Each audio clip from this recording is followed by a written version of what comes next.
Hello everybody and आप सबका मेरे इस चैनल पे सबका स्वागत है। You would be seeing yes there is a question on assertion and reasoning. Which topic is this? Check. Okay, distance between the points P and Q के coordinates दिया. Yes, we know this is nothing but a question on the topic that is coordinate geometry. Yes, we are going to solve this. We are going to discuss this. हम ये solve करेंगे, discuss करेंगे और हमें इसका approach तो पता ही है, राइट? आप सबको असर्शन और रीजनिंग क्या होते हैं पता है, इसको कैसे टैकल करना है पता है, इजंट इट? अप्रोच पता है, बिकॉज मैंने कॉम्पिटेंसी बेस्ड क्वेश्चन जहां पे डिस्कस किया था उस वीडियो में सब डिस्कस किया है। अगर आपने नहीं देखा है तो उस वीडियो को जरूर देखिए। तो अभी चलिए समझते हैं इस टाइप के क्वेश्चंस में हमें एक चीज तो सबको पता है, हमने डिस्कस किया है और आपको पता है दैट इसमें जो ऑप्शंस होते हैं वो हमेशा सेम होता है। आप 10 क्वेश्चन सॉल्व कीजिए, आप 100 क्वेश्चन सॉल्व कीजिए, सभी के सभी क्वेश्चंस में ऑप्शंस यही रहेंगे और ऑप्शंस का ऑर्डर भी सेम ही होगा, वो चेंज नहीं होगा। दैट मींस हमें कभी भी ऑप्शन के बारे में पहले नहीं सोचना है, हमें सिर्फ अप्रोच पे फोकस करना है। और अप्रोच क्या सिखाया था मैंने? पहले असर्शन को चेक कीजिए whether it is mathematically true और फॉल्स, देन रीजन को चेक कीजिए whether it is mathematically true और false. So let's do that first. चलिए वो करते हैं। तो हम चेक करेंगे पहले असर्शन के स्टेटमेंट को। Now what is the statement of assertion given? क्या दिया है स्टेटमेंट? इस स्टेटमेंट में बोला है the value of y is 6। Okay, variable y है, उसका वैल्यू 6 है उन्होंने बोला है। फॉर विच, उसके लिए, for which the distance between the points p 2, -3, p का कोऑर्डिनेट दिया है, एंड q उसका कोऑर्डिनेट दिया 10, y, राइट? तो y is nothing but it is the y coordinate of that point q.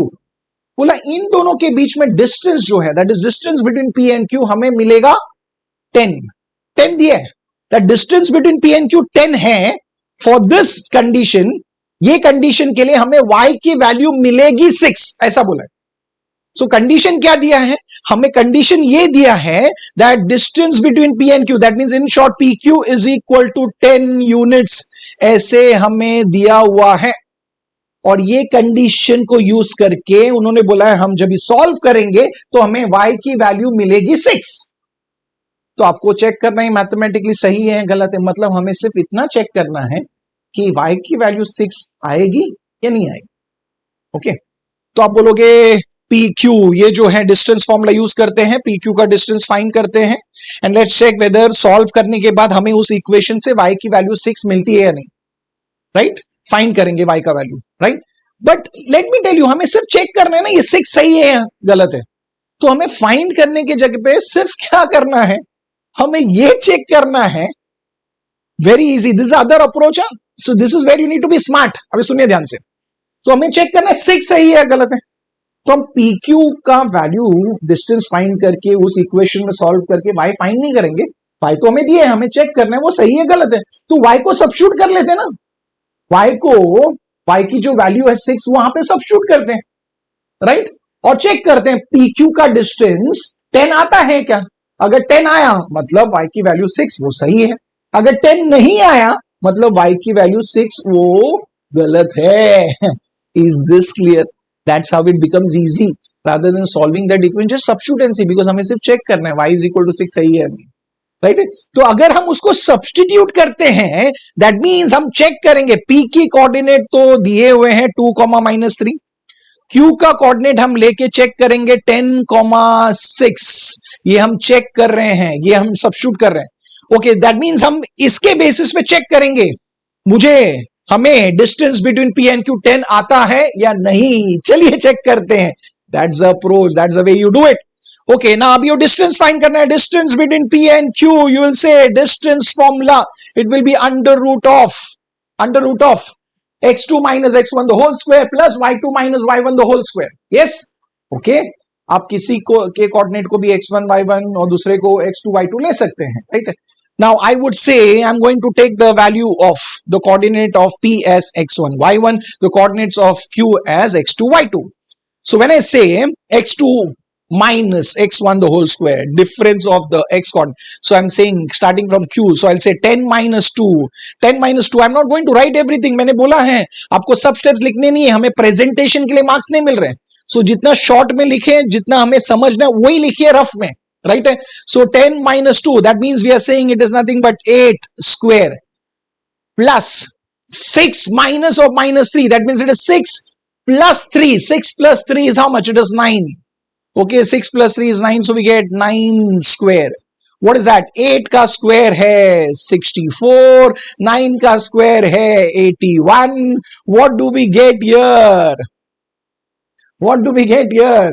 We get here, it is nothing but 5 and 145. We get root of, under root of 145.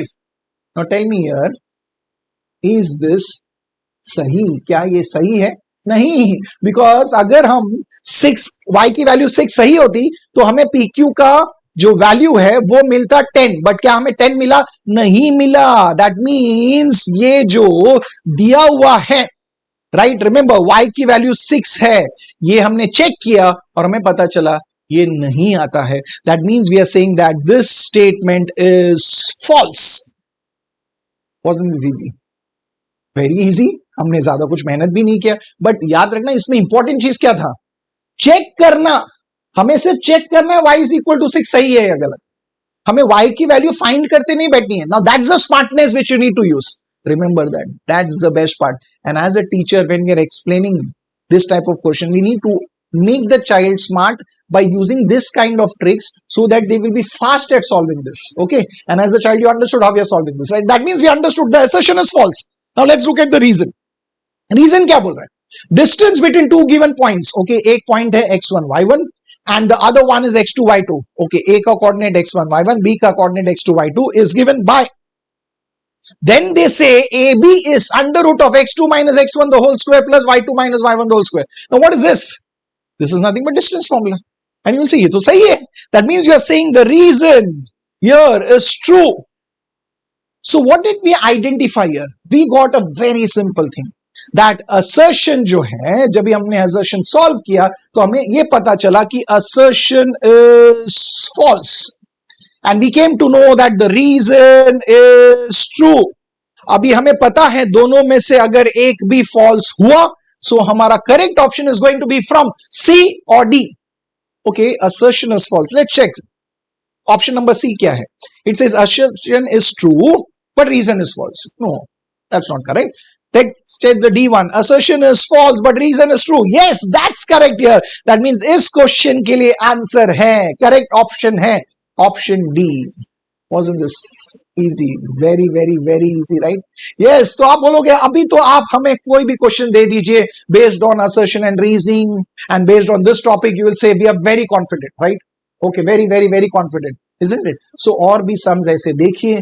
अगर इसके अलावा भी कुछ questions हैं जो आप solve कर रहे हो और अगर आपको उसका जवाब नहीं मिल रहा है, आंसर नहीं मिल रहा है, आप मुझे पोस्ट कर सकते हैं, राइट?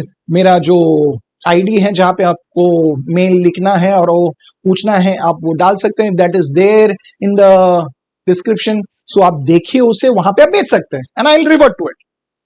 ओके, बट और क्वेश्चन सॉल्व कीजिए सो दैट आपका स्पीड बढ़े और कॉन्फिडेंस बढ़े. बट याद रखना एक चीज हम समझ गए, हमारे कॉन्सेप्ट स्ट्रांग होने चाहिए. कॉन्सेप्ट आएंगे तो हम इसको इजीली सॉल्व कर सकते हैं, right? And I'll see you in the next video with an exciting sum on the same topic, assertion and reasoning from the same topic as I said, coordinate geometry. Bye bye till then.